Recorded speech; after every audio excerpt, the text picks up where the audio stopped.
No regrets. Apologies, we have approved leaves of absences from Cox and Whitehead. No further apologies. Leave of absences. Are there any requests for leave of absence? None at all. No motion needed. Moving on to declarations of conflict of interest. Yes, Your Worship. In public, excluded on the agenda is the funding decisions, funding round, and during deliberations, I sat back from events that I work, so I suggested possibly I step out of the room when that arrives. And Thank you. excluded. Thank you. Councillor Ferguson. Matters lying on the table. There are no matters lying on the table. Public forum. We have 7 registered, and Pierre is lucky number 1.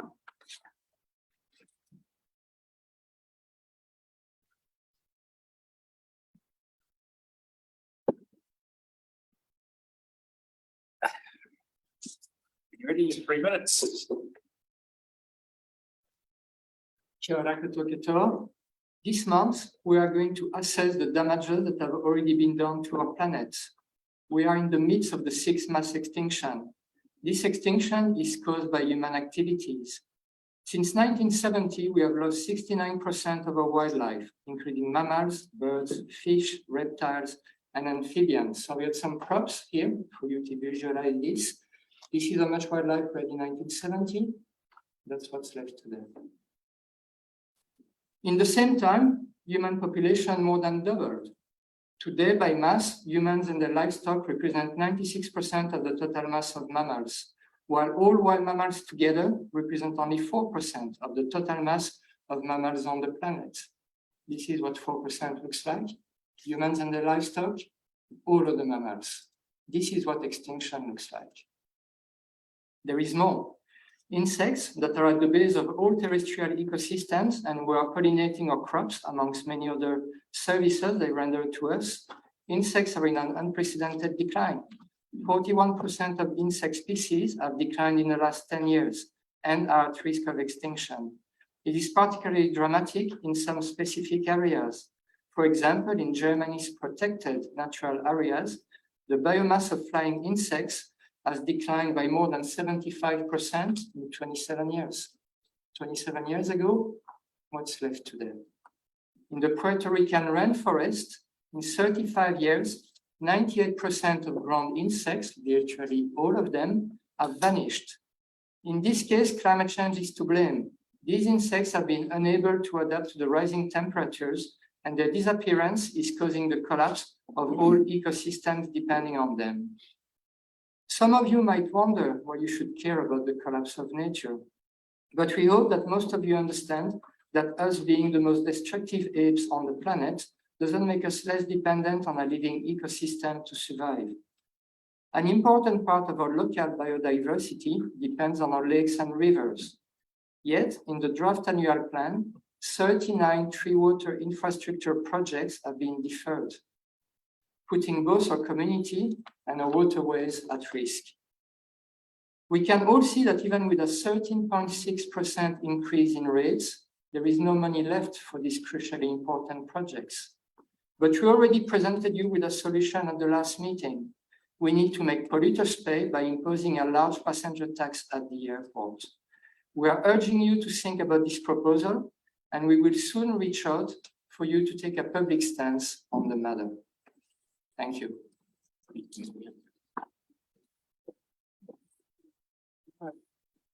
Thank you, Pierre. Yes. Number 2. I think you're ready. Kia ora koutou. I speak as Chair of Wheeler Taboo. Congratulations to whoever made the late change to ensure QAZ's commitment to not expanding air noise boundaries is stated in the SOI, because the SOI is your only definitive governance control. If it did not include this commitment, you would have implicitly accepted QAC could expand the boundaries before 2022. Having seen QAC lawyers at work in resource consent and district plan hearings, and the negative results for private property owners, let me assure you that the words QAC use or choose not to use have huge significance. I know my comments are unlikely to further change this SOI, but hope you'll remember them when you consider the LTP, QAC's master plan, CCTO governance manual review and next year's SOI. They all interrelate. And in all of them, Council's executive team will continue to disempower you by minimising your knowledge and use of your legal powers and responsibility to govern QAC for our community's long-term well-being. Under the Local Government Act, you have significant power to give QAC strategic direction, and QAC must comply. Airport agenda items, like last year's allowing QAC to ignore Council's directive that it must approve the strategic plan, don't mention this. Please push back against this deliberate disempowerment. Your role is to act for our community, not QAC. Specific action points include challenge QAC's growth assumptions. All these documents are predicated on the same growth rate the community vehemently rejected in 2018. This modest 3.2% growth rate would lead to 800,000 more PACs, 7,000 more helicopter and scenic flights, and 4,300 more scheduled flights by 2032. And in another 15 years, the same 5.1 million PACs as QAC's 2018 expansion plan. Insist on installation of a permanent noise monitoring system that both the community and QAC could rely on for publicly available real-time measurements rather than the intermittent and opaque modelling now used. Require a real sustainability focus, reducing growth, not expanding private jet capacity, and realistic emissions accounting would impact much more than banning single-use cups.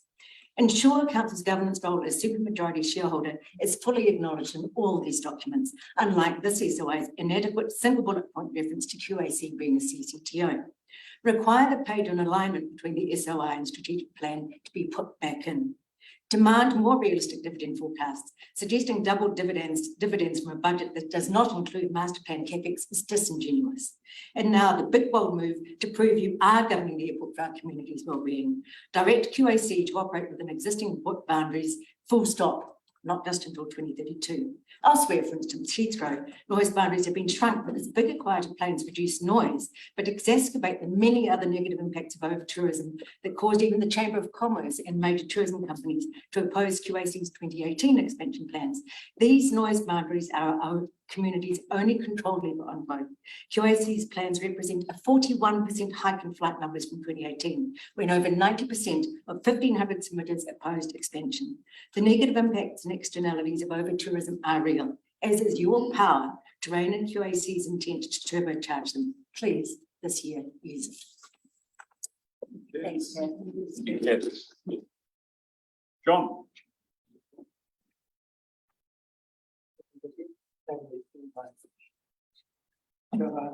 John Hillis representing Flatbank 2050. The Queenstown Regenerative Tourism Project was 3 years in the making. Courageous conversations by all those involved. Their bold claim to be carbon zero by 2030 in the next 7 years is audacious, impossible even. But for all that, we know it is held with deep sincerity. We know that because they have explicitly included the emissions of visitors and suppliers travelling to the district, and they are developing methodologies to assess the multi-sector flights of international visitors. The boldness of the carbon zero by 2030 aspiration is galvanising. Our tourism sector wants to be a world leader in green tourism, proving that it can be done. It has already generated extraordinary collaborations and commitments. Electric jet boats and bus fleets are on the way. NZSki.com announced it would reduce this year's emissions by 50%. CEO Paul Anderson said, "We're really excited and proud to be able to come out with this. They'll cut emissions by 1,400 tonnes this season." The sector knows carbon zero by 2030 means it must manage actual visitor numbers. Reducing flight emissions is the principal lever identified in the discussion paper published in May. As councillors, you can be proud of this because council is an equal partner in developing the regenerative tourism project, and you adopted the plan in February. Yet, your airport plans to increase flights by a third in the same time frame. There is no escaping that adding flights over the next 7 years will increase emissions. For all the promise of green aviation in the future, it is not on the table for this airport this decade. By 2030, the endorsed flight emissions over and above the current levels from this airport's planned growth would amount to a massive 8 million tonnes. That's 5,000 times more than saved by NZSki.com. I'd love to have those little scales, thousands. QAC's plan to grow flights makes a mockery of the regenerative tourism project. It makes it a charade, a greenwash of the worst order. Far from leading the world in green tourism, we would be a pariah, one that pretends greatness but proves itself to be dishonest. It's your choice, you at this table. You cannot have it both ways. You cannot claim a carbon zero by 2030 aspiration and plan to increase flights in the next 7 years. That claim would be a lie that undermines the integrity of our tourism sector, our businesses and our community. Prior to last year's election, each of you agreed there's a climate change emergency and we need to act decisively. It was the one issue that united you all. This question of airport expansion is where the rubber hits the tarmac. On our response to climate change, the book of history lies open. You here now hold the pen. Please say no to airport expansion.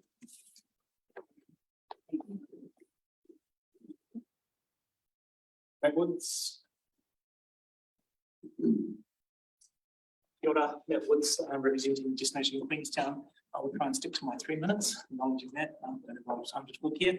So DQ is in support of the draft master plan of QAC. We believe it is alignment to the region's destination management plan that travel to a thriving future and our ambitious goal of the visitor economy carbon zero 2030.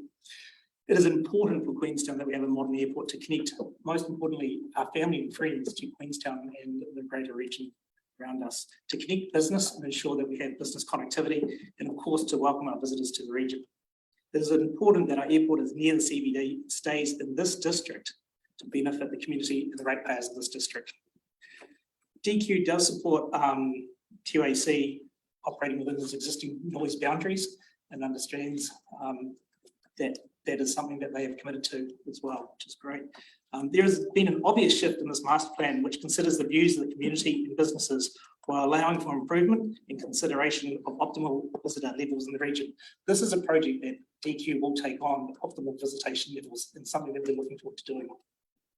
DQ also supports the development of the new future technologies such as electric aircraft charging and hydrogen refilling along the SAP aircraft. We're proud to see that actually this airport is looking at putting those facilities into this master plan. The location of the airport is of huge strength, only 15 minutes from CBD, servicing both domestic and trans-Tasman. We see both domestic and trans-Tasman as very important markets and the two markets that we think can be decarbonised first. It is important to have a modern, welcoming airport. We'd not like to see the development of a new airport outside of the district. We believe any new airport outside of the district would increase visitor numbers and put unnecessary pressure on the district. Thank you. Thank you, Ben. John Glover.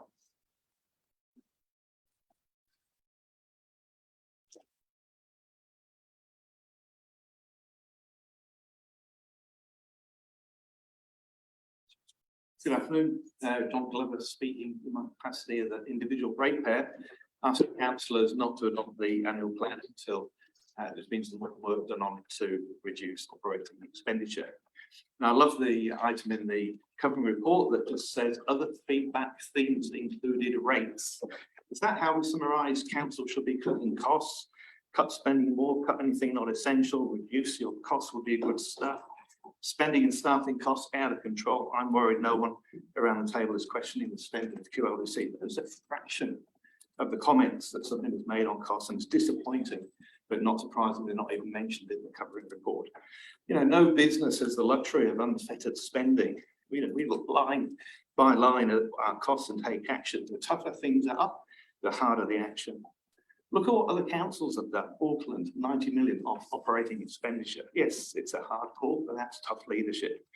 In Invercargill, councillors go through line by line to see what's a must do or nice to have. Hamilton, councillors setting a 4.9% rate rise, sending staff back to cut 6 million off their OPEX. And their mayor reiterating their role as governors is to set the benchmark. New Plymouth District Council, they've got a strategy that balances OPEX against quality of service and service levels, so no gold plating there. In tightening our belts, we've managed to reduce our forecast rate rise increase of 14.5% to 6%. That's Hawke's Bay with the budget that's dealing with the aftermath of Cyclone Gabriel. So what are QLDC doing apart from blaming everyone else for where we are now? It has a financial management strategy. It's only 2 years old. And to quote, if successfully realised, rates increases will be set at a maximum 6% net growth. So how's that strategy going? Any discussion around reducing levels of service? Any discussion about what's a must do or a nice to have? Any workshops on cutting OPEX, the key to reducing rate rises? And good luck on working out what those OPEX figures are made up of. 5 million on community leadership. Really? Does that include the council-led dog walks and the cakes at library drop-in sessions? Who knows? Somebody knows, but no one's laying anywhere near that level of information. And without that information, you can't do the jobs that you were elected to do. How do we make best use of staffing resource, minimise our spend, cost centre management, simplified management structures, accountability for every hour work, targets and expectations around performance? How much would this save? What's going to be spent in the next year on manual? Anyone give me that information? You can't make those decisions. Prudent management is the stated purpose of your financial strategy. Are we seeing prudent management from the head of the organisation to cut costs? Are we seeing leadership from the head of the table to help you face hard choices? Are you comfortable as councillors that you've been able to make a difference? I think we know the answer to all of that. The only remaining question is, what are you going to do about it? Thank you. Thanks, John. Greg? Oh, yeah. Your Honor, Councillor, my name is Greg Miller. I'm speaking on behalf of the KPCA. So the council is being asked to agree to the statement of intent as a document that sets a positive course for the coming years and reflects the shared aspirations of QLDC and the QAC for the airport company. And let's reflect that. It reflects the shared aspirations. Now, the airport's aspirations are not particularly formulated in SOI, but in its strategic plan, it says our business focus over the period covered by this SOI is to deliver on the company's 10-year strategic plan for the benefit of the shareholders and the local community. The company's 10-year strategic plan sets the direction for the company and guides our activity and investment for the FY23 to 32 period. So embedded in the SOI, but not implicitly stated, is the strategic intention that QAC, that its operations cater for a growth rate of 3.2 compounded annually, which some other people have spoken about. That reflects both the key assumption in the strategic plan that passenger numbers and aircraft movements will grow in line with the forecast, which all intents and purposes sounds like they will from what we've seen recently, and the intention that the airport be in a position to capture that growth. Our business is highly indexed to passenger numbers. So for that 3-year period, as other people have said, this forecasted, or for that period, it forecast growth amounts to passenger movements from 2.4 million to 2.6, 10.76, and aircraft movements from 17,900 to 19,800, 10.61 growth. So in the proposed master plan, QAC is planning to develop its operations over the next 9 years to cater for this 33% growth in terms of passenger movements, from 2.4 to 3.2, and 23% growth in terms of the aircraft movements. Again, going from 17,900 now to 22,112. So the implications of the commitment to live within the air noise boundaries until 32 is implicit, and everyone's agreed to that. It is clear, but it's imperative that you all consider whether or not those aspirations are shared. I'll flip my page. I got a minute to go. So in doing so, council will need to reflect on the extent of the social license granted by the community to QAC and whether by equating what may be permissible within the existing air noise boundaries. And this is through that combination of advances in aircraft technology, including larger and quieter narrow-body aircraft and effective management of the existing noise boundaries, which they've been doing, moving to the northern apron, etc. They can speak to that better than me. But it's also within the extent of its social license. It is our opinion that QAC is hollowing out that license to the point that it is being meaningless.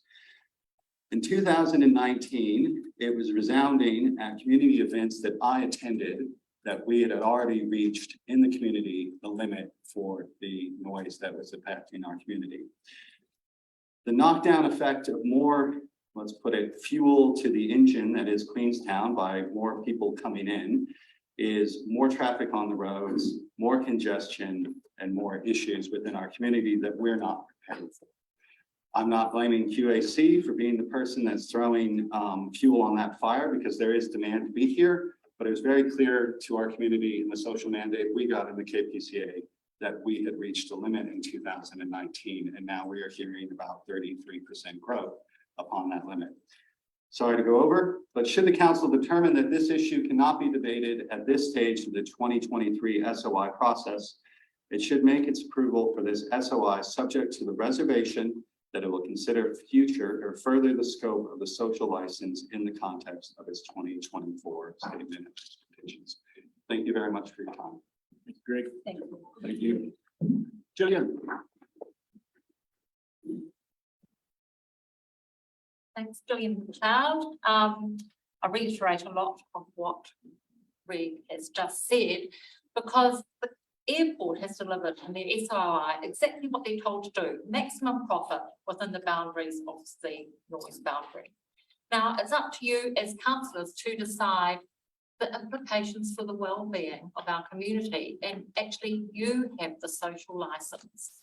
It's in your hands to direct the airport how you want that social licence to be affected. Already we have 29 people living in a house. We have crowded roads. We do not have enough electricity for the district. We do not have the water, sewage infrastructure for the district. And why are we then wanting more and more people on our footpaths that are not even wide enough to cater for them? I mean, you've got to look back 3 years, and during COVID, we actually did cope, and it was quieter, it was far more pleasant. We all said it was much more pleasant. Why are we trying to crowd our already tiny towns even further? The airport is delivering exactly what it's said to do. The same with DQ, they're delivering what they're said to do, which is more and more and more. But really, in terms of climate change, what are we doing? This is the tap. I have a neighbour that flies to Auckland to get a hair done for the day. Now, what are we promoting? We're saying business connections. They can be done by Skype and all these other ways. We do not need people flying up and down. I've got other friends flying up and down for the weekend so their kids can ski. Is that really a climate effective policy? It's not. And I totally agree with Pierre, and I'm not nearly as extreme with him, but it's ridiculous that we're considering expansion in the district to this scale when we should be pulling our heads up. So I just think you're going down the wrong path. I'm not asking you to manage the airport. I am asking you to direct the airport, though, in the interest of this community and planet.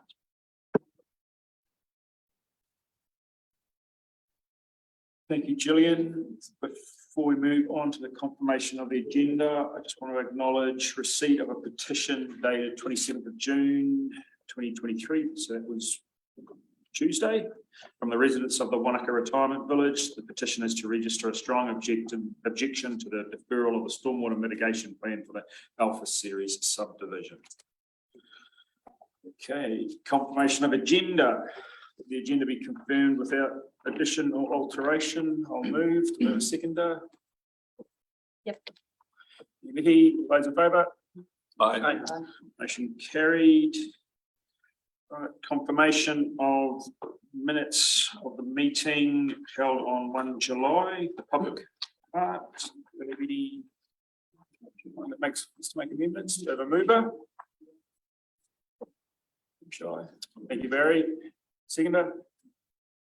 Thank you, Lisa. All those in favour? Aye. Motion carried. Right, that brings us to item 1, page 18 on your papers.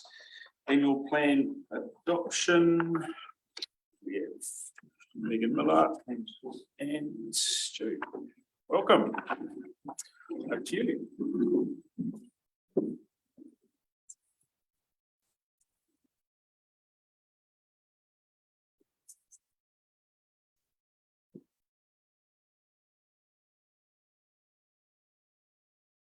Sorry. Thank you, Your Worship. There are a couple of matters that I would like to address to you that are changes to the annual plan before you. The first is on page 37. I would like to find page 37. There is, and I'd like to acknowledge your worship for your eagle eyes on this, and you are indeed correct that we need to change the average day growth rate from 3.2 per annum to 2.8. We had Nathan do some reconfiguring on that yesterday, and he is supporting that change, so thank you for that. The peak day growth rate changed from 3.8 to 3.2. So those are the changes on page 37. I'd like to circulate a table now, which is page 97, and just hand this around. Thank you.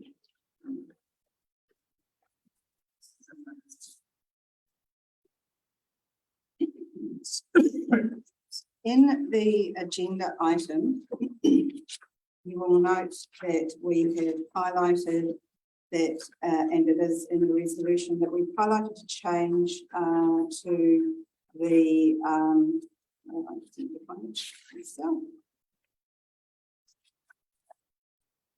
to the swim lane hire charges. This is after the community submission and hearing process. The changes that are noted in the paper itself are correct.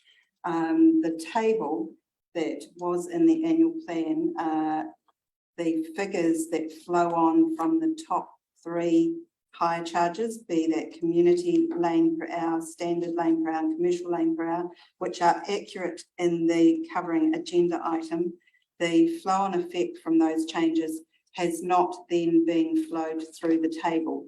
The table you have before you now has those changes flowed through. And for example, you will note that the lap pool per hour standard, which was to be an increase of 74%, has now reduced to 33.3%. So again, that's from listening to your community and the submissions that were made. So this table before you now is the correct table that will be in the annual plan that you adopt. Stuart, did you have any other further matters? No, not at this point. Obviously, it was pretty tough annual plan put together. Lots of external inflationary pressure that we are under, and obviously with the council that's had to deal with very large leaky building claims and undertake borrowing in the last couple of years. We're exposed to those higher interest rates. So that has all flowed through into a rates increase that is higher than we would ideally like. And it is above our limit. We flagged that well in the draft, and hopefully we've explained the reasons for that. Happy to take questions. Questions, councillors? Technology. Just these are just a couple of really specific ones. So with reference to Project Mana, which work is continuing on this year, there's a stop and swap proposed. Can that take place without Kaitahu's agreement? Not very specific, but I'm just looking at, but the background behind my thinking is that we haven't done a line by line on OpEx. We haven't looked at the programs that require staff input and that drive our staff levels. We haven't looked line by line and gone through and sought to remove things that we maybe don't need to do. So this was one of the things that stood out to me, and there was some confusion amongst the councillors around that. So if I was, for example, to suggest that we remove the work on Manawa from this annual plan and that we don't progress that, I'm just interested to understand whether stop and swap requires Kaitahu's in agreement with Kaitahu, or whether that can be done on our own. It's very specific, but you should know the answer. We actually haven't, this annual plan doesn't speak to this stop and swap, but I would just, I'd like to point to something, and I know it was raised in public forum. One, I'd like to just clarify that this council spent a great deal of time and had a great deal of concern over the rates increase. But two, I think it's worth pointing out, because you talked about line by line review, we have relied on the last 10-year plan. The review of things like level of service, CapEx, prioritisation are matters that, as you know, are already well in hand in terms of the next 10-year plan. So that didn't answer my question. So in terms of the stop and swap, I mean, that's Yeah. a process that council can initiate. It doesn't need anybody's agreement to do that. Okay. But they will invariably be party to that process, because they are mana whenua, and DOC will consult with them as part of that. They don't need their agreement, but they'll be a participant, I'm assuming, and invariably I would answer they would be a participant in that.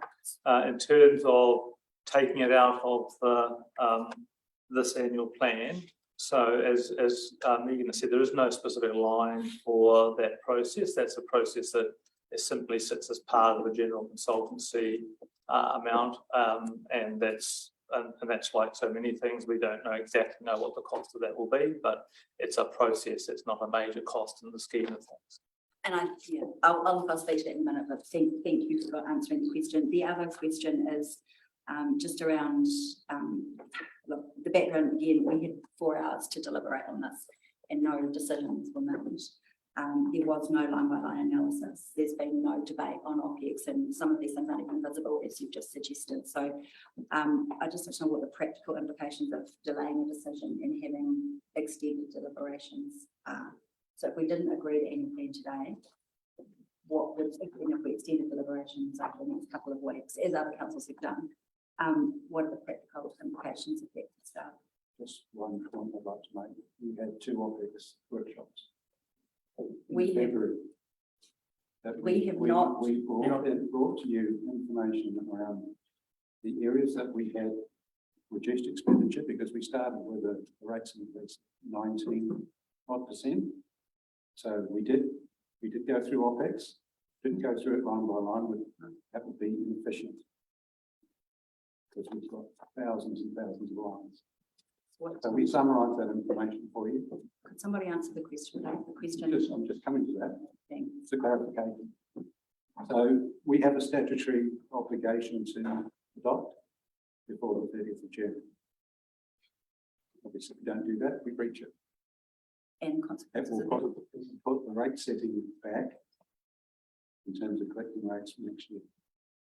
Is there, I'm just interested in, look, is there a, what's the process that we go through to determine the dates by which we do this? Because if you're bringing something to us on the 29th and we have to agree it has to be done by the next day, it's sort of locking councillors into this awkward position of not being able to make a choice, is sort of what the suggestion is.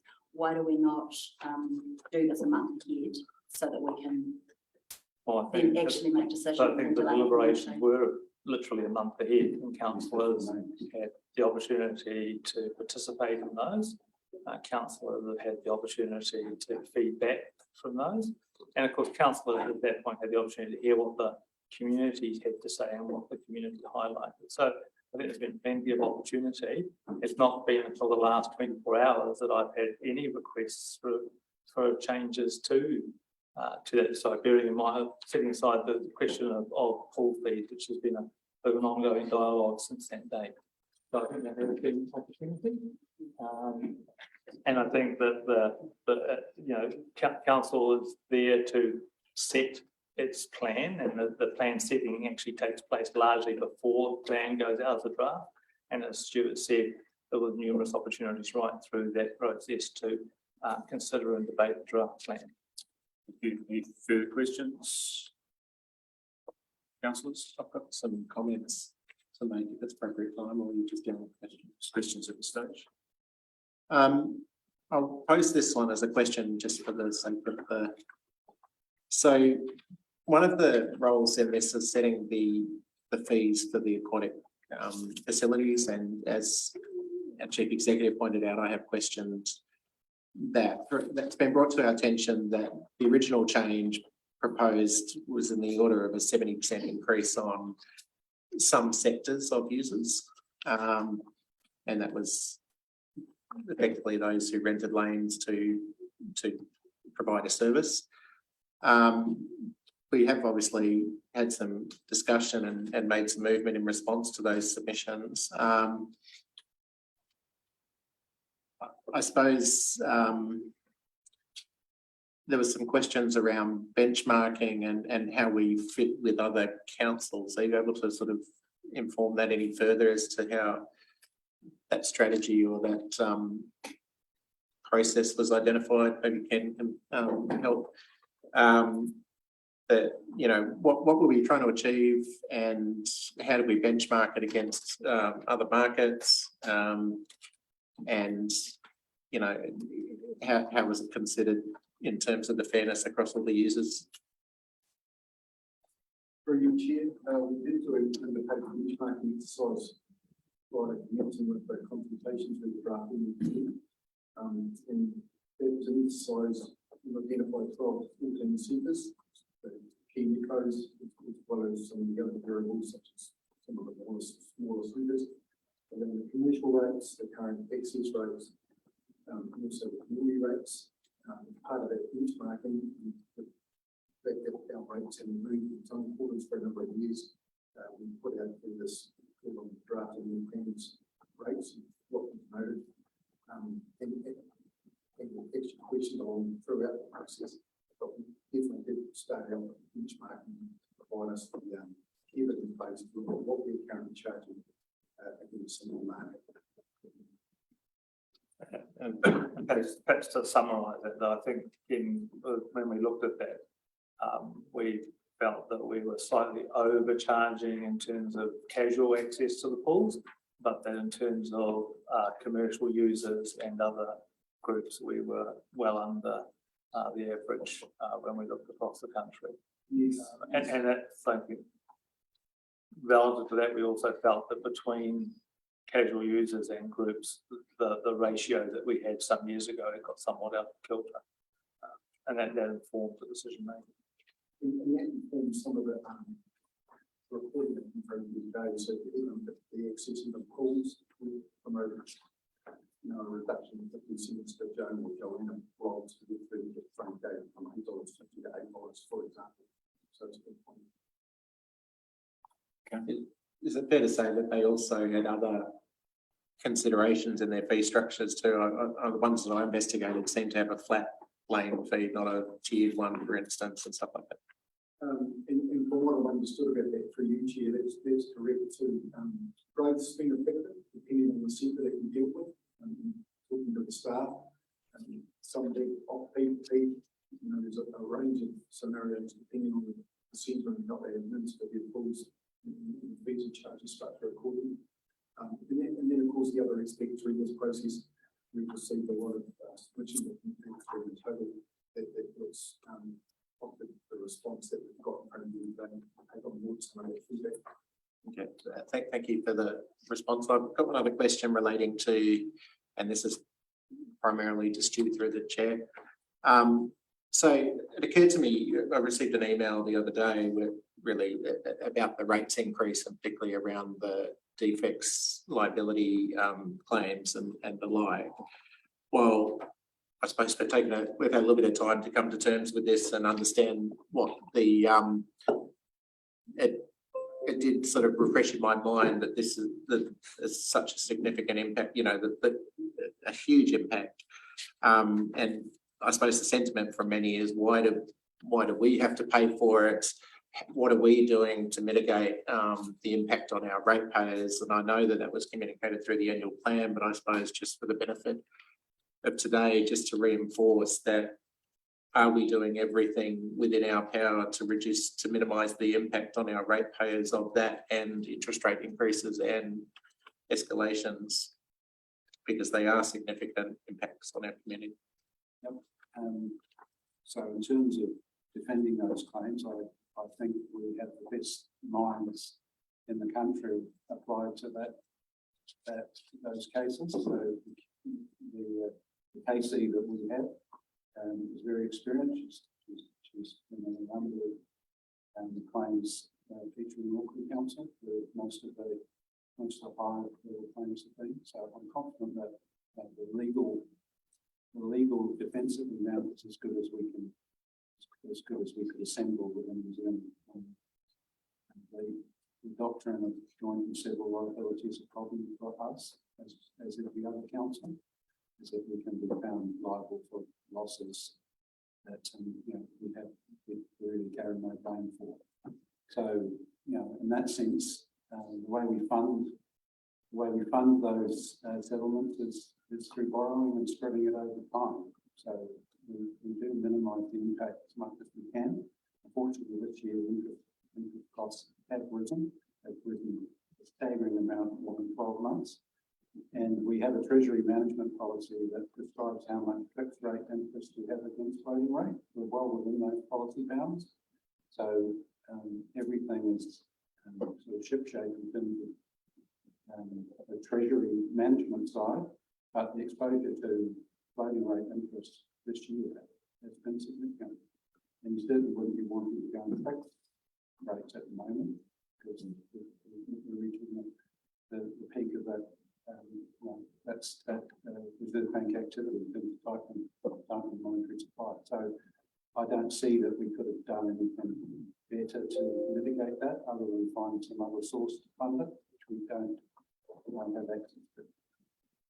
I read a bit of it. Can I just following on from Stu, Councillor, I mean, I think it's worth reminding ourselves that, that during the last couple of years, we have lobbied both the Ministry of Building Innovation and Employment around what we see as a very unfair system on local government, and that view is being shared by a number of councils. And you'll be aware that this council has successfully sponsored to the local government, New Zealand, a motion to specifically ask it to address this with the government. There isn't a lot of government appetite to change the system. It sort of suits government the way it is, but it's certainly something that for local government we're very conscious of, and obviously this council more so than others at the moment. The only other claims of the size that we have dealt with have been in metros with much larger database. The impact to ratepayers is much less. So I'm just going to follow that. But I wrote a bit of a list, and you could confirm this as a question, I suppose, that it is debt funded over a significant period, 30 years or more. Those costs that we've deferred an enormous chunk of our capital program, which we haven't done lightly in order to reduce that impact. That we've reduced the rate funded debt repayments as well, so that we're not paying as much of our mortgage as we would like. That we've gained higher than predicted dividend from the QAC this year, which has offset borrowing. That we've reduced the funding of depreciation.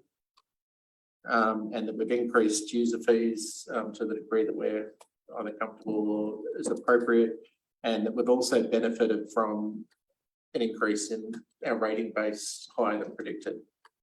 And so I suppose with the ongoing looking at operational costs, is that sort of everything that we've done and everything that list, which was pretty thorough, but with the depreciation issue, we've actually increased the funding of depreciation, but not as much as we would like to. Not as much as we planned to.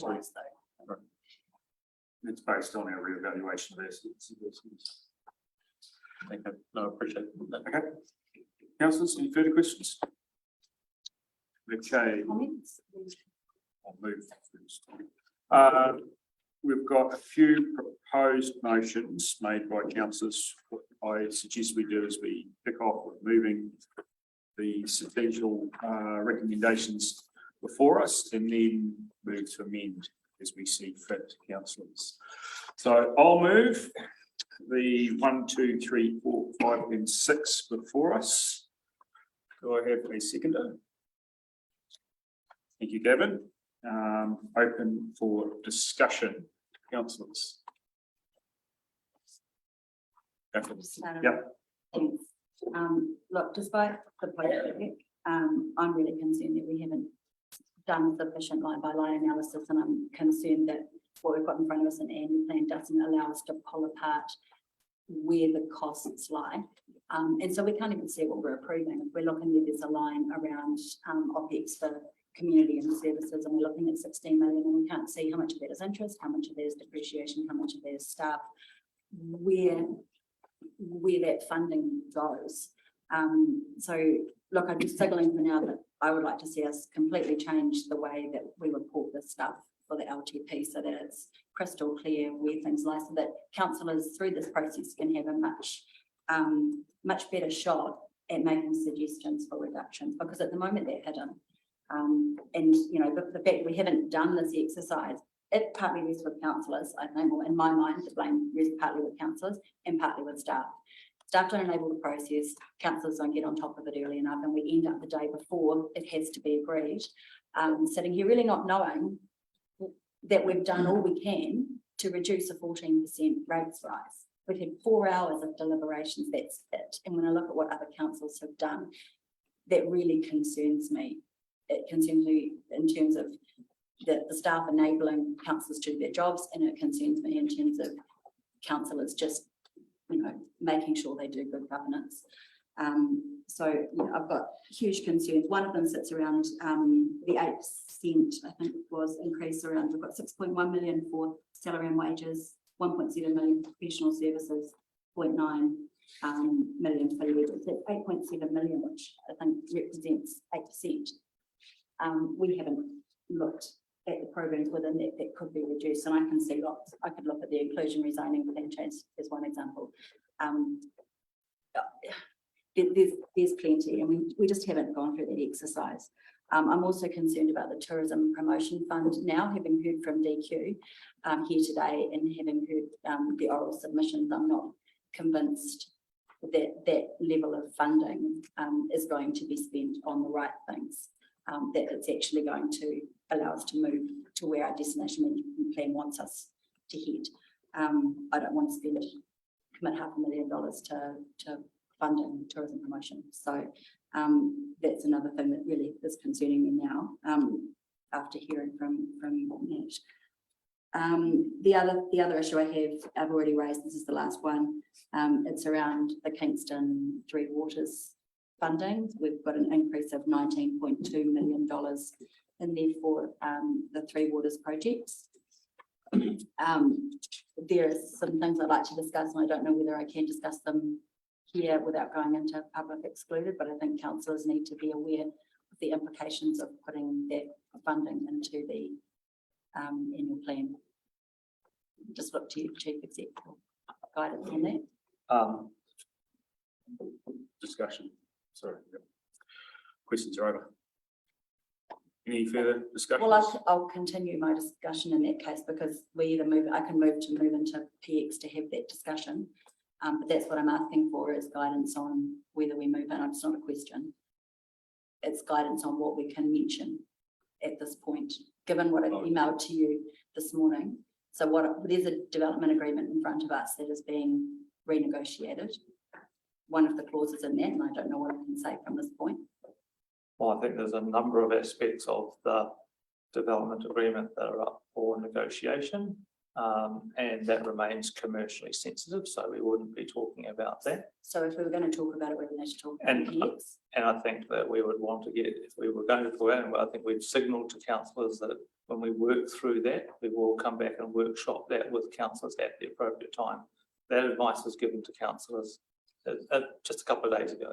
I have just been told recently that I didn't have enough information and notices of motion to have discussions. We're now being asked to approve something, and it has implications for the development agreement. Councillors won't have seen that DA, I only saw it this morning. But if we approve this funding, that has implications for what we may have to do. It may lock us into something that we do not want to do. No, I disagree with that. The annual plan and the additional funding is the adjustments that we're proposing to make to the capital that we're prepared to commit based on what we see as the cost of that development coming forward. That does not commit us to the actual expenditure. It is a provisioning in the annual plan for that. And that enables us, as I explained in the email, which you've all received, that provisioning enables us to then also make sure that we get the best DC rate struck should those projects go ahead. It looks to me as though if the funding is made available, there is no exit. And I'd Well, like to move into public excluded to discuss this, because it has significant implications. I don't know if I have a second on that. No seconder. No seconder? No seconder. Moving on. Any further discussions, councillors? Yeah, there is the, and thank you for signalling. As I said, we're in an incredibly tough situation here, and it's only sort of brought back to my attention after a couple of months of getting used to it, that this is a pretty ugly situation, if you like, that we didn't plan to find ourselves in, and but we have reacted in the best way that is available to us. That we'd love not to be liable for the defects claims, but there's nobody else to pay. It's on us, and that's an unfortunate thing. That's a sins of the father type situation, if you like, that we're paying the consequences for what happened in the past, and that's super unfortunate. But we're faced with what we're faced with: interest rate increases, all those sorts of things that have compounded to cause that situation, and we're responding.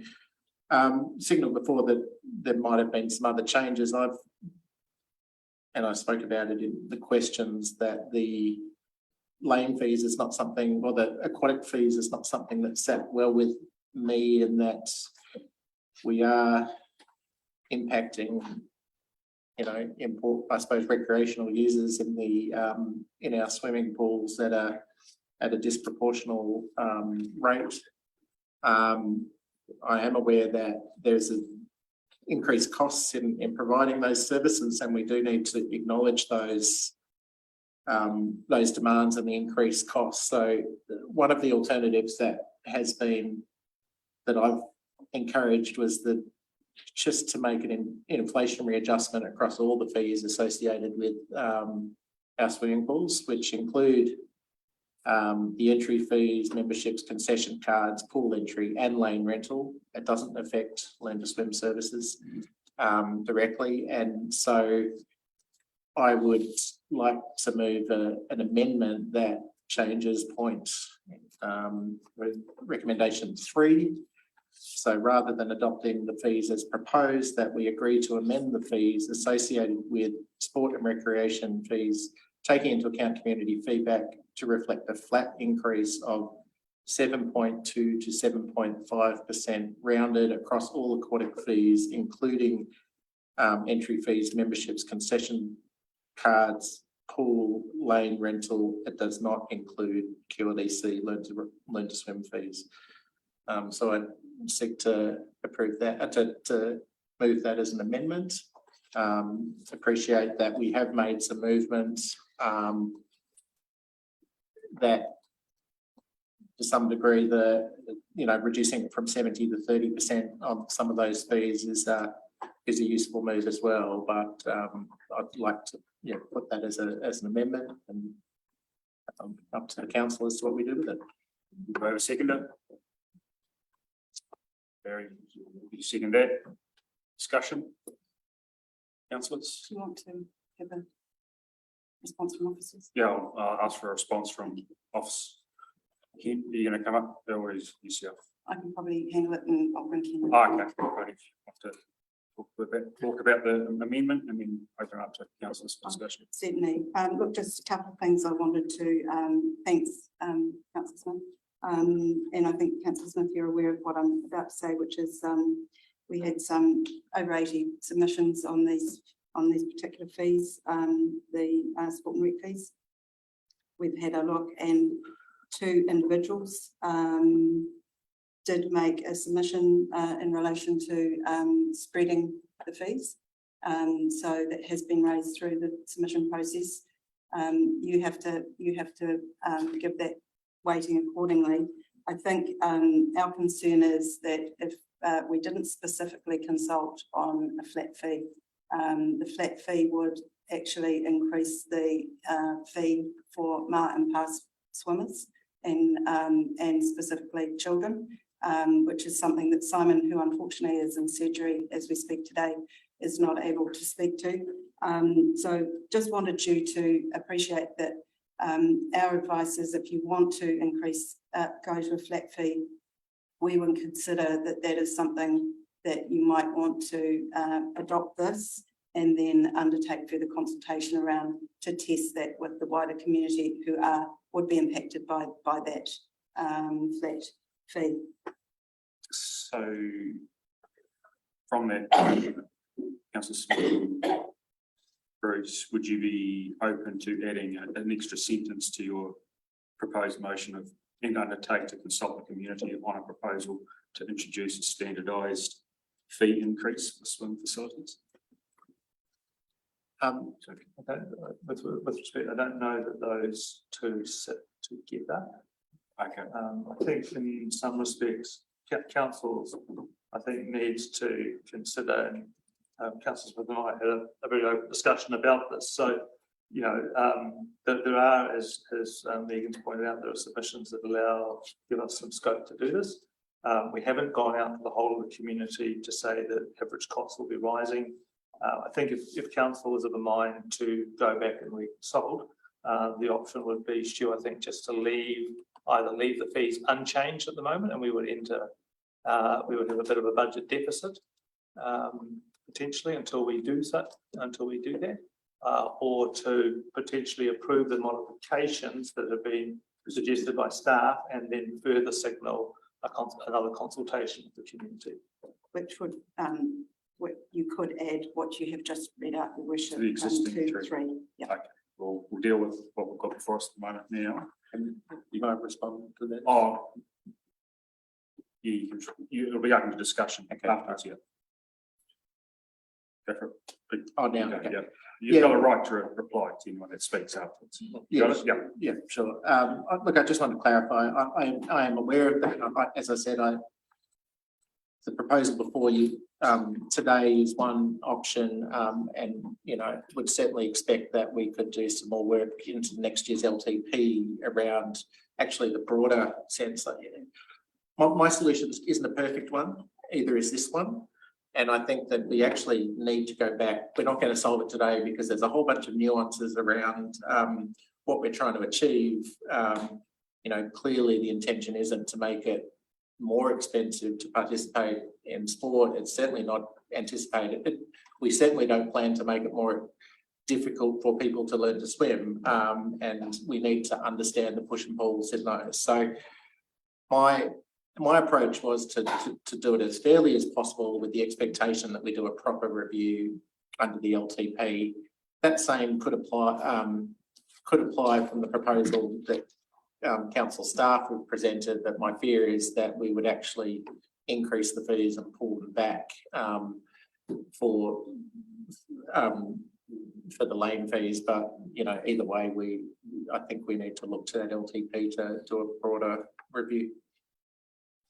But I'm comfortable to leave that in the hands of council as to how we resolve this point today. Okay. Any discussion? Yeah, so I appreciate the sentiment, and I think they've made a really strong case with and what they do, and also been really great to hear a lot of the stories from the commercial lane hire.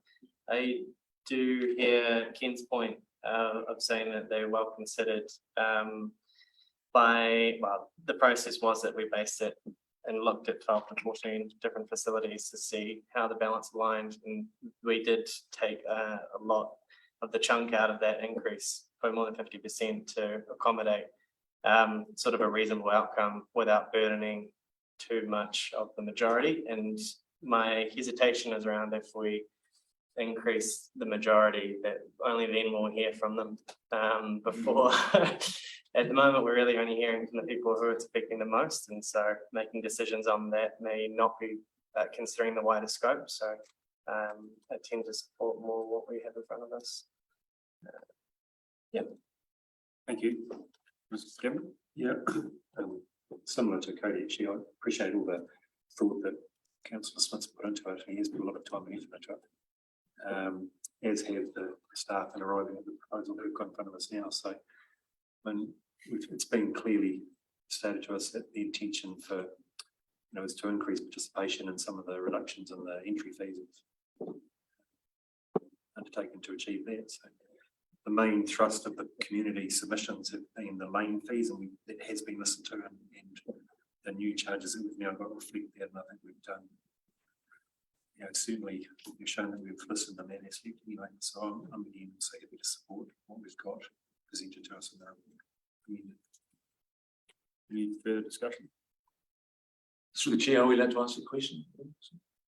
I'll go for a help. And I'm just trying to get some clarity around, and it's Stu and Megan. I'm just trying to get some clarity around the weight we should put on what council went out and consulted on. Could you please repeat the question? I just want to understand what weight should we put on what council went out and consulted on Yes. around the lane fees. Okay. Yeah, No problem. That is a factor. We certainly put up a draft option. I think it's for you to weight the submissions that came back on the basis of what we're proposing. That's for you to weight accordingly. And you'll know what the components of what you need to weight are.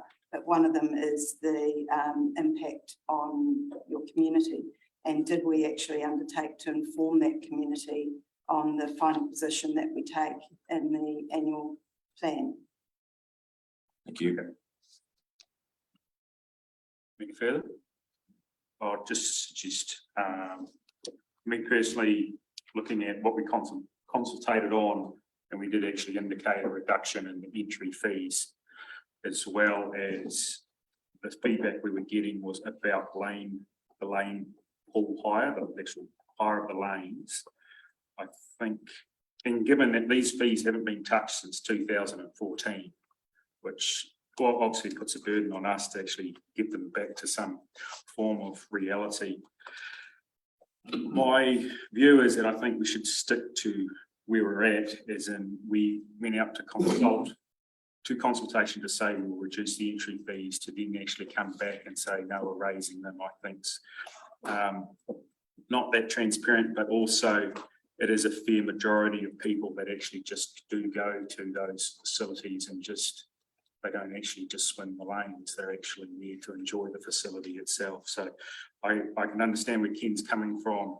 The base that our fees are is not actually the right model for increasing participation of just people turning up and using our facilities. So my fear is we'll bake in some of those inequities and that participation, those participation barriers with just a standard lift. But that's my position. I think everyone's exhausted their discussion, so you have a right argument. Oh, no, I don't need to add too much further, other than, to be fair, we did hear from a number of the affected operators who acknowledged the change in the right direction. So I'd be remiss of not acknowledging that. But I remain of the view that I think if we're to argue inflation is inflation, then it should be spread evenly. But as I said, it's no more. No, I don't need to add any more to it. No, we'll sort this out. Yeah. Okay. Right. We've exhausted discussion. I'll put it to the vote. So this is just for the amendment where we have changed 3 to, from what's recommended into the papers, to agree to amend the fees associated with sport and recreation fees, taking into account community feedback to reflect the flat increase of 7.2 to 7.5% rounded. So this is the alternative to what has been that is in your papers. So those all in favour? All those against? So is that lost? Motion lost. And now we're back to the original motion put forward by, I think, moved by myself and Gavin. You had something to say? Look, just reflecting on that and trying to pick up the sentiment that I think Councillor Smith has raised. It's not my job, but I could offer a further amendment, and that is that the Chief Executive be instructed to ensure that as part of the 10-year plan review, a full review of the swimming fees is undertaken and reported back through the Community and Services Committee. that may provide a pathway for that broader review to be considered. So that's on the table. Does you councillor want to pick that up as a? I'm happy to take that on advice, and that can occur through the LTP process, and I would So that'll expect that be- it will, so I don't get any more. So that's another amendment. I think.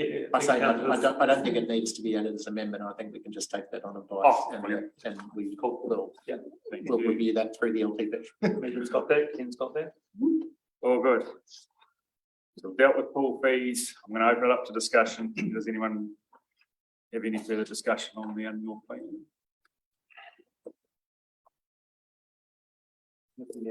She's already had. Well, I was going to say in the discussion about Kingston, we have got a proposed new resolution or recommendation to add number 7. Came from an email from. If someone needs to move there, councillor, so. Yeah. So let me find it again. It's right here. So what have we got here? So the following resolution is resolution 7. As proposed as a resolution 7 to the adoption of the AP report in relation to the Kingston 3 Waters projects. Instruct the chief executive to report and to obtain council's further approval of the contracts for the HIF capital works and associated funding arrangements prior to entering into these arrangements. So you're going to move that? So I'll move that. Seconder? Well, not Matt. Discussion?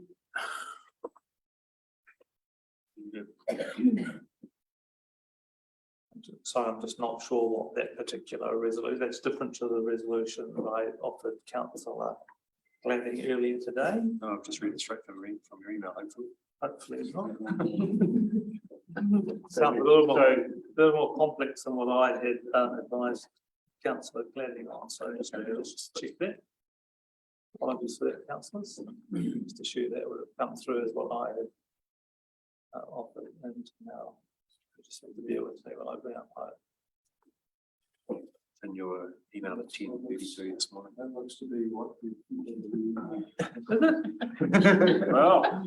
Well, I can read up. okay. There you go, I don't even know what I'm saying to the bell. Yeah. Any discussion? Councillors? Yeah. Is there something better you suggest, Mike, in that?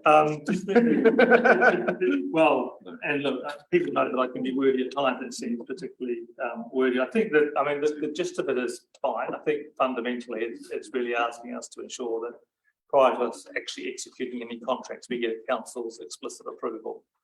If that's what people understand that to be, then that's the intent that I had. You want to talk about it? No one else is, yeah. Look, I don't know that this covers it. I'm still concerned that if the funding goes into the annual plan at all, then that impacts us under the development agreement and gives us no options. So, but this is at least something, and I'd like to thank councillor for proposing it, because I had my turn and wasn't allowed to speak yet. So yeah, look, I'd implore all councillors to do this. We haven't had the information. This is a massive increase, so it's 19.2 million. You know, when we have budget overruns like that come to us, like the arterials, and then there's a full report and you have all the risks and the legal implications sitting there in front of you. We're being asked to approve a $19 million overrun without any of that information at all. So I don't think there's adequate information to approve it. If this makes it better, that's great. I still don't think it covers us, and I think agreeing the annual plan, even with this in it, could lock us into funding under the DA that we don't necessarily want to do, because certain other fees are locked into that DA as well. So, but I do support this, but I think the sensible option is to remove the funding from the DA, from the annual plan completely. Any further discussion? I'll put it to the vote. All those in favour? The total. No, just a second. Okay. Yeah. I know. All those against? Motion carried. So I will now put the full 1 through to 7. The 7 is the last one we just approved. So it's all before you there. It's moved by myself and seconded by Councillor Bartlett. We got there in the end. All those in favour? All those against? Yes, and I'd like my vote recorded. Motion carried. Your Thank Worship- you. Your Worship, I wonder if Stu and I could just have a moment to acknowledge the staff that have worked on the annual plan. It has been a big undertaking and they have been phenomenal. So I'd like to thank both finance and corporate staff. Thank you for reminding me. If we all remember back to where we started with we were looking at close to 20%. I just want to thank you, Stu, for really getting your team into it and the staff. So nice on my thanks, Chief Executive. Right, item 2. Page 27. Receiving the ESO, agreeing to the ESO.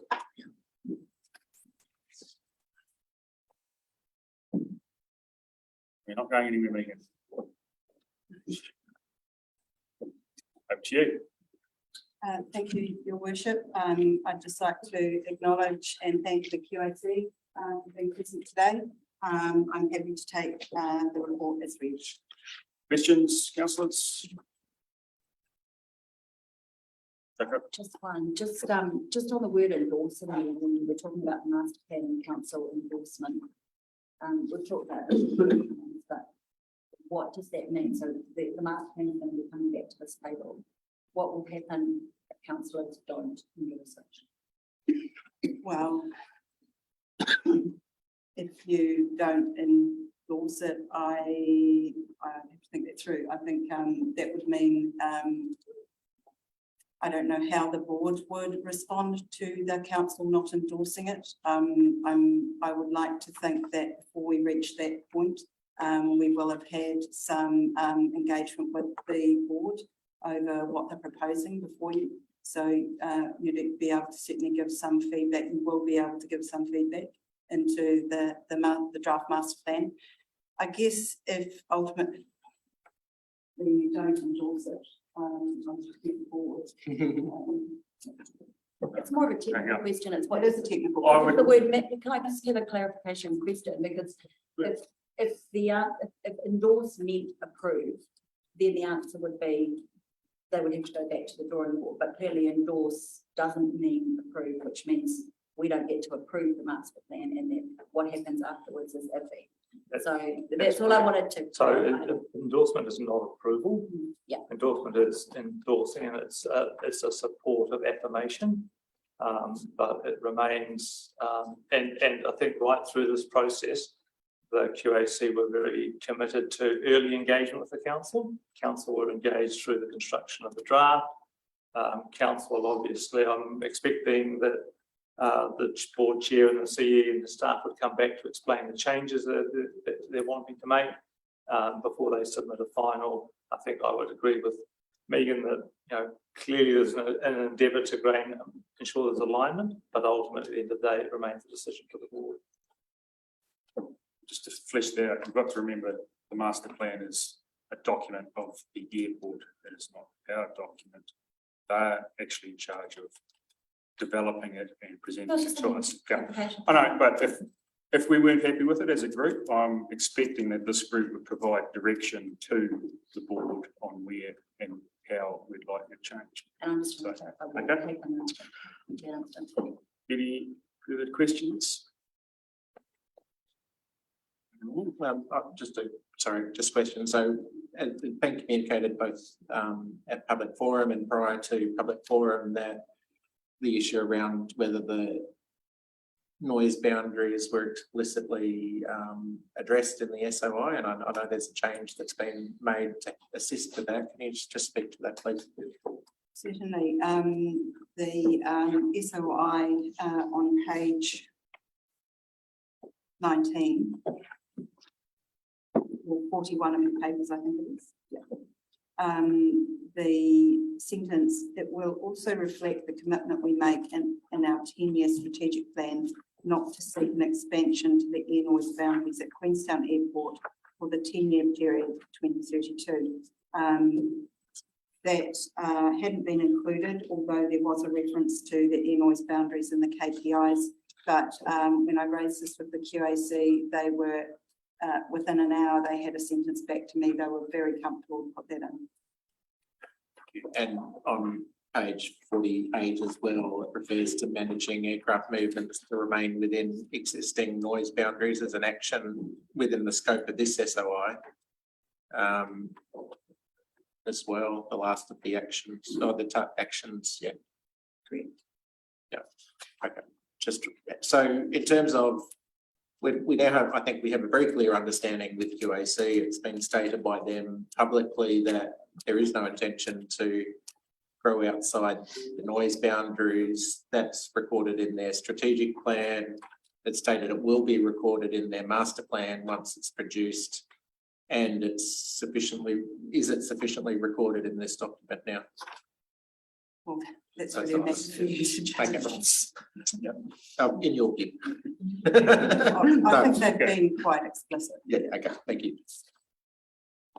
Any further questions? Do I have a mover? Thank you, Barry. Do I have a seconder? Thank you, Matt. Discussion? I'll just through the chair, Your Worship, I'd just like to make a comment. As we know, no document is picked over like the statement of intent. Encouraging for me to see during the week media about QAC trying to understand the airport's current reputation and where they could improve. In my opinion, they continue to listen, and I support this current SOI for the next 12 months. Thank you, Councillor. Any further discussion? Just one other point I had raised from the draft SOI, I had raised the issue of Wanaka Airport land that's owned by the QAC. I do appreciate that that has been added into the document and that it does state that effectively there's no big change to land use in Wanaka until that master planning exercise has occurred, which I think is a really useful, it's a major asset for QAC, the land they own around Wanaka Airport. Not Wanaka Airport itself, but the land they own around Wanaka Airport, and it's good to be a bit more explicit about that. And just to clarify, that master planning would be undertaken by QLDC. Thanks, it's me. So I just wanted to have a play around relationships, because it's often sort of put to us that we need to have a good relationship with the airport, and that's incredibly important. And I think through a lot of our development relationships, we talk about, you know, making sure that those are good, strong relationships and that we have trust. But the relationship shouldn't be the end goal. And this is kind of what concerns me about the way we're operating at the moment. We're operating in a commercial space. We're dealing with legal development agreements. We're dealing with statutory documents. And the words matter, and when we're not able to have the discussion about the words and what they mean, and to drill into them, to push back, then we're not doing our due diligence and we're not governing well, and we're not being professional or commercial. And I think we do have a good relationship with the airport, and I think that's improved markedly. And I think the point of having that relationship is that so we can have the difficult discussions. We shouldn't avoid the difficult discussions so that we have a good relationship. And that's the point where I think we've got to in this organisation across the board. And I feel like there is a concern that we can't push back. So I'm going to push back. The wording in the SOI basically has us agreeing with the strategic plan. We didn't agree with the strategic plan. We weren't allowed to. We wanted to, and there was pushback from the airport, and we capitulated. And so we haven't agreed that plan. That plan delivers growth and it delivers carbon emissions. And having listened to Pierre's speech many times, he's gone now, I can't sit here and approve a document that tacitly agrees a strategic plan. So the wording in the SOI is our business focus over the period covered by the SOI is to deliver the company's 10-year strategic plan. Sorry, and what's that's page 13 of the strategic, the SOI. There's another comment around each SOI will reflect the 10-year strategic plan. And this to me gets it all around the wrong way.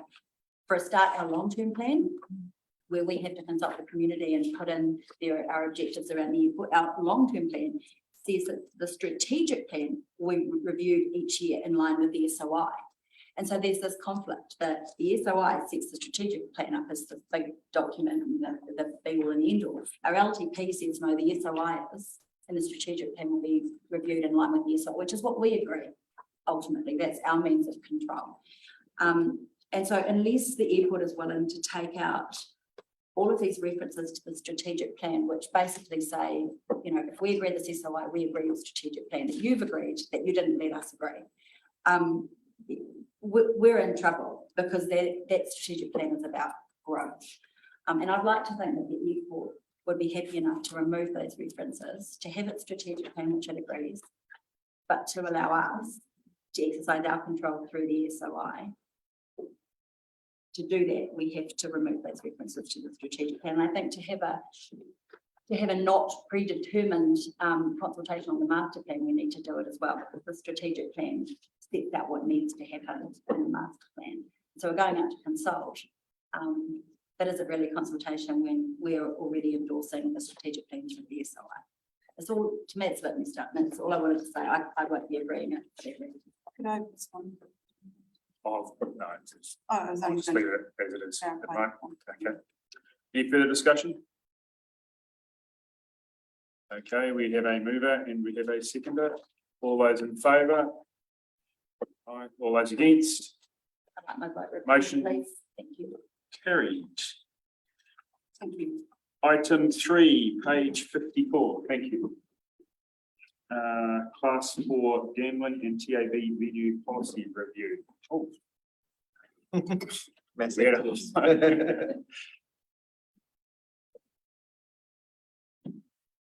Good afternoon. Sharon. Yep. Sharon and Sean. Sharon and Sean, right. Karen. Over here. Yes, the reason for this report is just to correct the initial draft policy that was presented to Council on the 23rd March 2023. It was noted that there were two errors in the draft policy. Just going through the process just to correct those errors. The two clauses that were mistakenly written into the policy would have permitted gaming venues to increase their gaming machines up to 18. The current policy doesn't allow that, and the second clause would have permitted passport clubs to merge. As I say, it's just a correction, just to remove these clauses from the initial draft policy that you already consulted on. Okay, seems pretty straightforward. Any questions? Questions?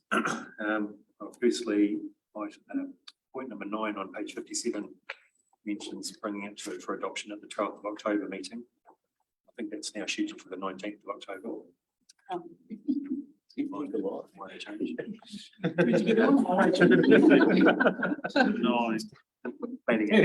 Wow.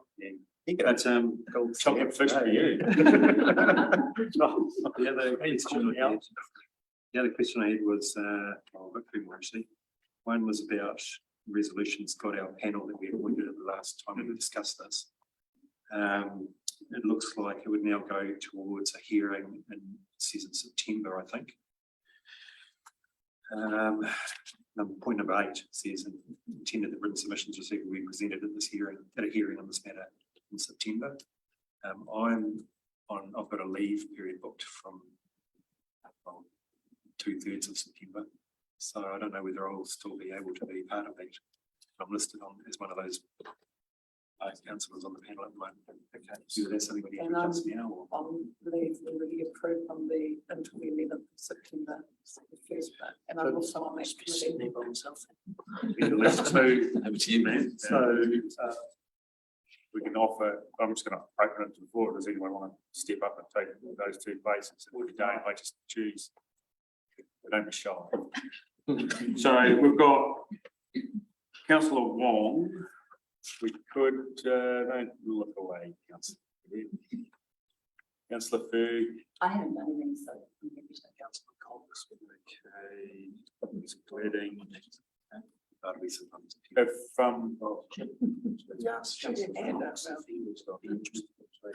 I just wouldn't mind another returning. Yeah, another returning if I'm looking the two senior councillors here. I've done the gambling one before, so it must be your turn. You may. Go on, okay. I can argue with I'm gonna stiff on you. Okay. No, it was three, it was only three. Three of the four. I'm just wondering if we have an extra, just in case someone happens. We've got three councillors, appoint a panel of three councillors, we've got councillors now, Berg, Glading and Wong. Yeah, no, I'm just, sometimes something happens, and someone has to step out, so having a fourth means we don't have to read. And what did it Look need? at Councillor White, she's so excited being the new councillor around the table. Thank you, Councillor White. We're doing another Okay. question though. Yep. My last one was, one of the clauses that was removed was to do with the date of before we need to find information out before the 17th of October 2001.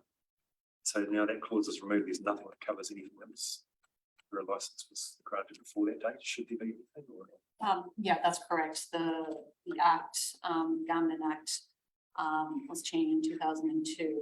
So premises that operated before that date are allowed to have a maximum of 18 gaming machines.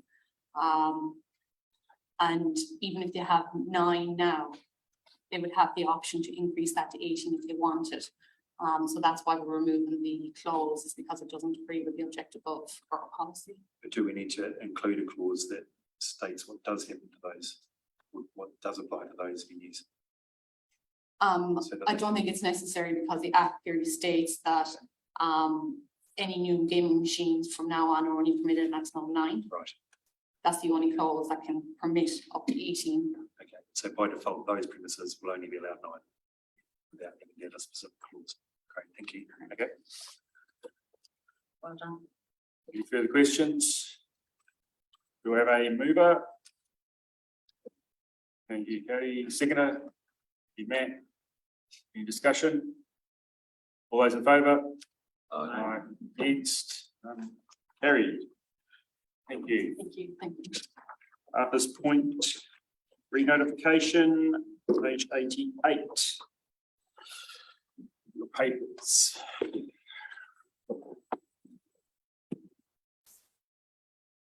You go, Alison. Good afternoon. This agenda item is presenting a commissioner's recommendation on 2 submissions that needed to be re-notified for further submissions. The agenda item sets out where we got to in terms of Environment Court and subsequent High Court proceedings, which led to this need to do this last year. Council re-notified those 2 submissions. We got just over 100, I think, further submissions. A hearing was held at the beginning of this year in front of independent commissioners Ian Munro and Jane Taylor. They had made their recommendation on those submissions and further submissions, which are attached to this agenda item. In terms of decision making, once this is ratified, the decision will then go out to all of those who are involved in the proceedings, and there will be a time period for any Environment Court appeals to be made. Happy to answer any questions. Questions? I think that's already moved. Oh, I'm just happy to move if there were no questions, but yeah. Oh, Just a brief observation. It would have been quite useful to have a map in here just so people could understand what sorry. boundaries related to. Secondly, that if I understand the decision correctly, that council's position, or the notified version, council's position was accepted by the commissioners and agreed to. So, is that twice. Yeah. So, other than that, Okay. So we have a mover, a seconder. Thank you, Cody. Any discussion? All those in, sorry. So just for the chair, can I just make a comment? Yeah, just, Obviously, being an Arthur's Point resident, there's no denying that this has been a hot issue. I've been amongst it on both sides, as always, keeping an open mind and engaging with parties. As the report says, due to the history of this subject, it's gone through the most thorough microscopes. No denying that. Members of the community have spoken. For me, good to see the commissioners make a site visit, and they've made their determination, and I support that. Thank you. Thank you, councillor. So I see a question as well, sorry. I can ask a question, or is it too late for that? It is a little bit too late for that. Okay. Doesn't matter. Brilliant. I put it to the vote. All those in favour? Aye. All those against? Motion carried. Thank you. Thank you. Thank you. Item 5, page 130 on your papers, Waterfall Park Developments Limited Road Realignment.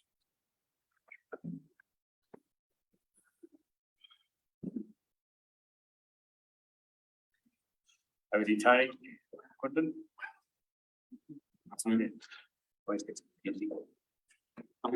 Nothing to add? Questions, councillors? Just a really out there one. What happens if we don't agree it and they can't? They can't develop? What's the consequences of disagreeing? In terms of Honest, I'm not sure much whether there are any appeal rights if there is a decision to not grant. That would be an option for them, assume they could challenge the decision to not grant. Because obviously the proposed government's based on this road realignment. So as we've got notes, I know you're asking this more as a rhetorical question rather than I've got to take it as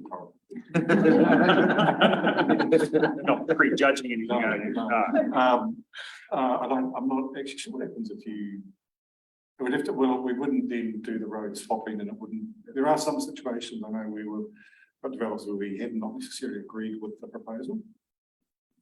Yeah, I think to your point, it's sort of moot. If we hadn't agreed to the alignment, if it didn't suit us as well, we probably would have had much more negotiations than before now. Yeah, it's a good point too, Mr. We're unlikely to put forward a proposal. We could, for the reasons that we outlined here, that it's an agreement position and it's some trade-off. they've got consent and I'm sorry, sure. They've got consent for the development. Yeah. So this site has been subject to a number of consent applications. I think there's one that might still be live, transferred hotel status to a. There's a few. Very long history on the overall site. Right. Yeah, so just quickly, just had from my mind, the basis of the realignment is just to accommodate the developers' development. And it's on their own private land. It's swapping a bit of road reserve for another bit of road. And generally these are done on the basis that we don't stop roads unless there is a commensurate replacement for that stopped road of similar value. And it's very difficult for somebody to come along and just stop the road. And for the reasons outlined here, it's on their land, the road, it's a road realignment for their purposes. So it's nearly on both sides of the road reserves. It's all their private land, so I'm assuming. Yeah, I was going to make the same point, is that really for us, it doesn't have much impact because it's been replaced by a like replacement directly adjoining. Roads are, straight, when they're drawn straight on plans, don't always do that in reality. We covered some of the Waterfall Park stuff this morning in planning and strategy, and there's certainly acknowledged that there's an incredibly complex and long history with Waterfall Park. I don't think, this doesn't concern me because there's a like replacement and it's probably just a much more practical or feasible alignment for it. Just one question on the wording. That's okay. Item number 4 says approve that all necessary of the recommendation, that all necessary resource consents, including earthworks and any other relevant variations, are obtained from the proposal. It's strange if I just look at that word. I don't know if from's the right word. It's for. I think the proposal, yeah. And so that's on 4. Yes, it would be amended. So from to 4. Well, that was a test to make sure that the resolution's been read. We've had a few of those today. Thank you for another one. But all those costs will be covered by the developer. Yes, fully be a cost. Okay. No further questions. Do I have a mover? Yeah. Oh, yeah, okay, Nikki, that's right. No. It's been all, no. I'm not moving this. Okay. Queen move. And Matt second. Any discussion? All those in favour? All those against? No, it's one. Again. Yeah. Motion carried. Who was against? It's right beside Mill Creek. It's moving it further. Further away. No. Okay. Okay. Moving on. Item 6, CE report. Page 140. So thank you, Mr. Mayor. Just two matters here. One is just really, this is advisory, but useful to have it on the record. Councillors may recall that this year that the Otago Regional Council for the first time set up a public and active transport committee. They've reached out to both ourselves and to Dunedin City to set up informal sort of advisory groups that would meet quarterly with the relevant councillors to basically discuss matters of mutual interest as a way of helping them inform their committee. So you'll see attached the draft terms of reference for the PATAG, which sounds like some form of curry. And noting that our proposal is that the Mayor, Councillor Smith, Councillor Bartlett, myself and the General Manager of Property Infrastructure are the Council's reps on the committee, has no decision-making power, has no delegations, it's effectively advisory in nature. And then the second item is simply to note the exercise of ministerial consent effectively in terms of advertising the intent to establish a reserve management plan for Mount Iron Reserve. Just those matters for noting and agreeing the community board recommendations. Any questions? Yeah, just on the hashtag, just keen to make sure that we're still being really democratic and transparent about the way these things operate, because it's like submissions we're advocating, and when we have submissions we always approve them and they're always transparent. So we've only got some notes being taken in the minutes, which isn't very formal and things can get left out, and I just have a bit of concern around that and how how council is going to, full council is going to feed into the position of the people acting on that group.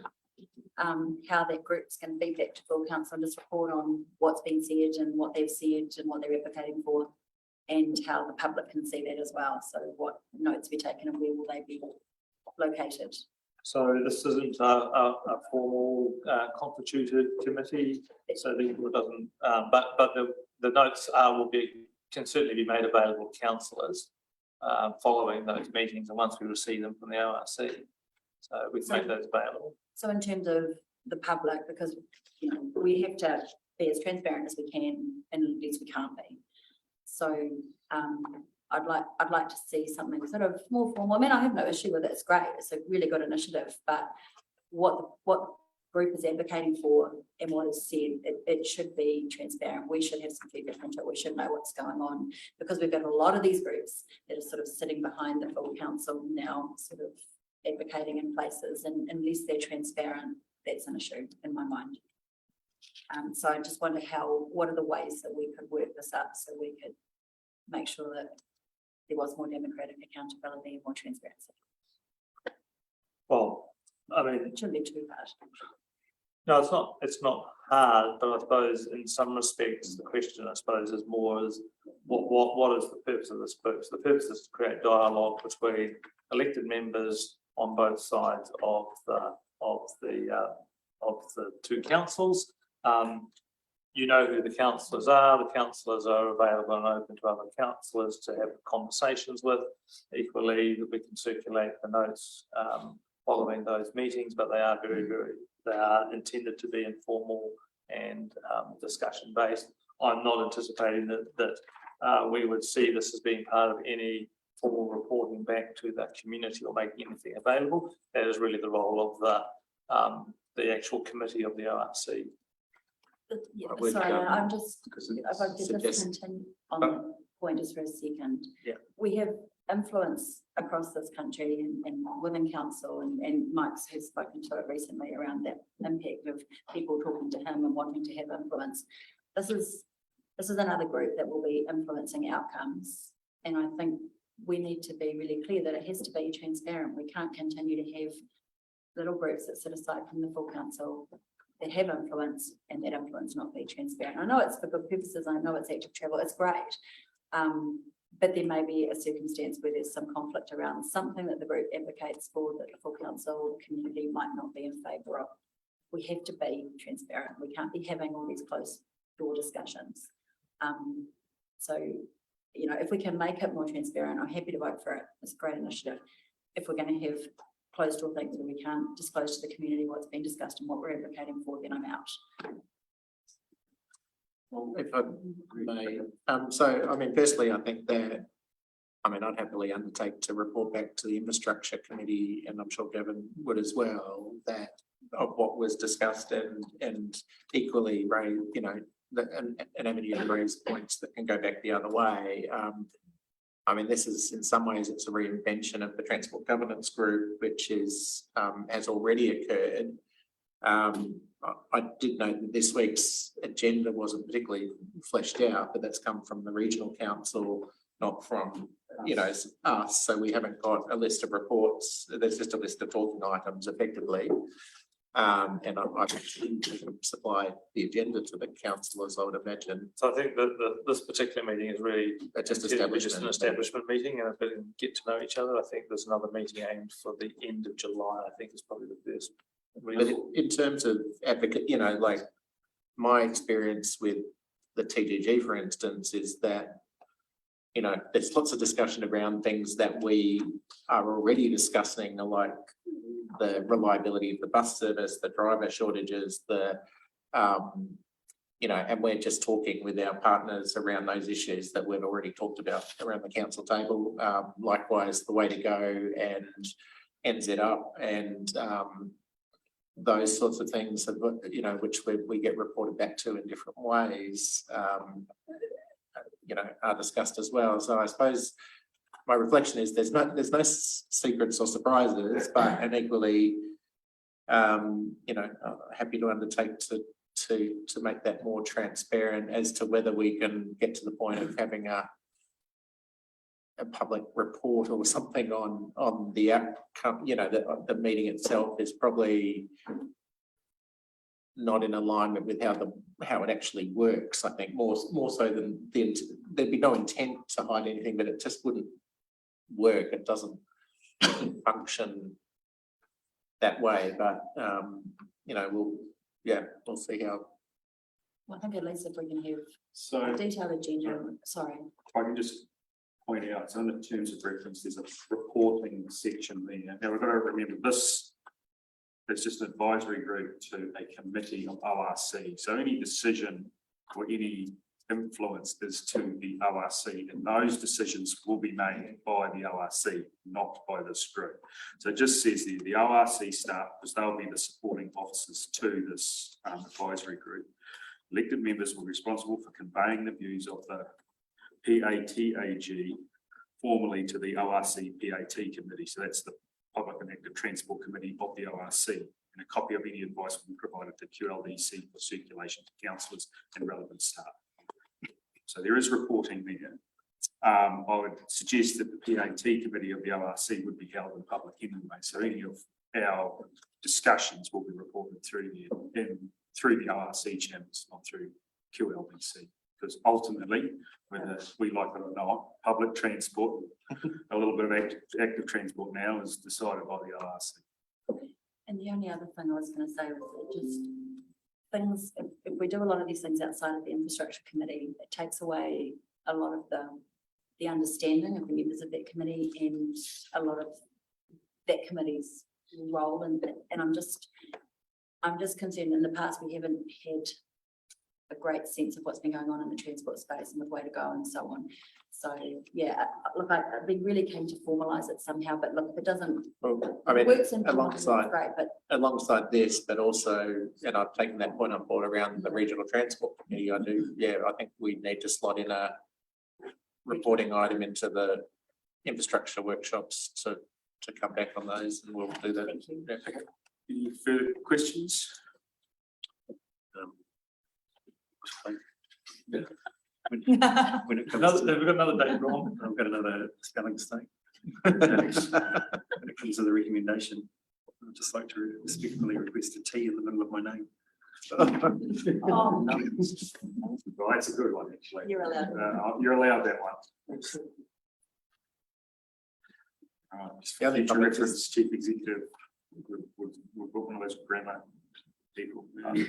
I've lived a whole life of people spelling T1 incorrectly, so I sympathise entirely with you. Try Clint Lewis. Okay, that's all before you. Do I have a mover? Thank you, Mary. Do I have a second? Thank you, Ferg. Any discussion? All those in favour? Aye. All those against? Motion carried. Thank you, Chief Executive. Right. Camera off. So we need to move first. Oh, you can do that. Just tells me the chief. Camera off.